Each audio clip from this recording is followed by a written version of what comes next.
তোমার বিয়ে হয়ে যাওয়ার পর ছাদটা কেমন যেন মরুভূমি হয়ে গিয়েছে। তুমি এখানে? হ্যাঁ, তোমাকে দেখতে এলাম। দেখা ছাড়া আমার কি বা উপায় আছে? তুমি তো এখন একজন ট্রাফিক পুলিশের বউ। কি নির্মম। তুমি কি এইসব কথা বলতে এখানে এসেছো? হ্যাঁ, এসব বলার জন্য এখানে এসেছি। কি করে পারলে আমার মতো হ্যান্ডসাম বড়লোক বাবার ছেলেকে ফেলে একটা ট্রাফিক পুলিশকে বিয়ে করতে? আমার বাবা আমার জন্য যাকে পছন্দ করেছে আমি তাকেই বিয়ে করেছি, আর আমার এছাড়া কোনো উপায় ছিল না। আঙ্কেল কিভাবে পারলো তোমার এত বড় সর্বনাশ করতে? আর তুমি দেখেছো ওর সাথে তোমাকে মানায়? তোমার বর আজকে আমাকে যা তা বলেছে। কি বলেছে? আমি নাকি আকাইমা, অকর্মা, ভাদাইমা, good for nothing. How dare he is. আকাইমা বলবে না তো কি বলবে? তুমি কিছু করো, বাবার হোটেলে খাও আর টাকা উড়াও। তোমার মতো ছেলের সাথে না আমার বাবা আমাকে জীবনেও বিয়ে দিত না। ও, তুমিও তাই বললে? আচ্ছা, তুমি এখন এখান থেকে যাও তো, আমার মন মেজাজ না এমনিতেই ভালো নেই, আমাকে একটু একা থাকতে দাও, যাও।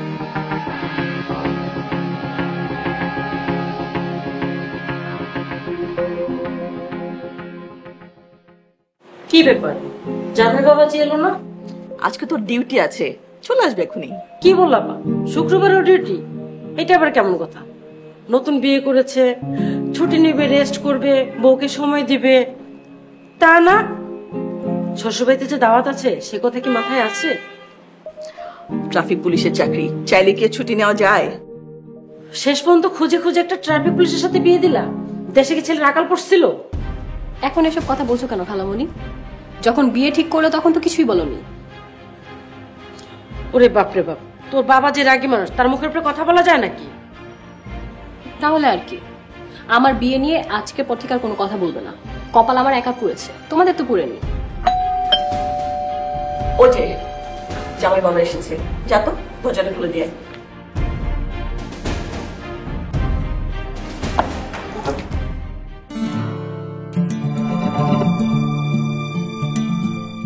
তুমি এই পোশাকে চলে এসেছো? কেন, শেরওয়ানি পরে আসার কথা ছিল? তুমি জানো না আজকে আমার ডিউটি আছে? তাই বলে শ্বশুর বাড়িতে দাওয়াত খেতে চলে আসবে এই পোশাকে? আরে ইউনিফর্ম চেঞ্জ করার সময় ছিল না তো। এখন কি আমাকে সেই অপরাধে বাইরেই দাঁড়িয়ে থাকতো? ভেতরে এসো, শেফালি খালামুনি এসেছে।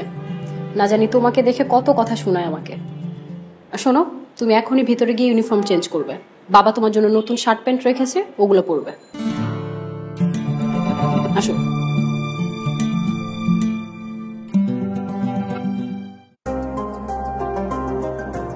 তা জামাই বাবাজি, তোমার চাকরি কেমন চলছে? জি খালামণি, আলহামদুলিল্লাহ অনেক ভালো। ভালো হয় কি করে? নতুন বিয়ে করেছো, ছুটির দিনে তোমাকে কাজ করতে হয়, এটা আবার কেমন ভালো? খালা, আমাদের চাকরিটাই এমন। রাস্তায় বের হলে যেন পথযাত্রীরা নিরাপদে তার গন্তব্যস্থানে পৌঁছাতে পারে, সেই জন্য আমাদের আরাম আয়েশ সবকিছু বিসর্জন দিয়ে থাকি। সেই জন্যই তো তোমার মতন একজন পরিশ্রমী দায়িত্ববান ছেলেকে আমি আমার মেয়ের জামাই করেছি। তাই বলে ট্রাফিক পুলিশ? সারা দেশে আর কোনো পেশার লোক ছিল না বুঝি? সেটাই তো, কত করে বললাম আমার দেওয়ারের ছেলে লন্ডন থাকে, মোমুকে বিয়ে দিয়ে দিক, পাত্তাই দিল না। আরে রনির সাথে বিয়ে হলে মুমু এতদিনে লন্ডনে থাকতো। রনির মতন একজন উশৃঙ্খল এবং বখাটে ছেলের কাছে আমার মেয়েকে বিয়ে না দিয়ে সারা জীবন বাড়িতে রাখা অনেক ভালো।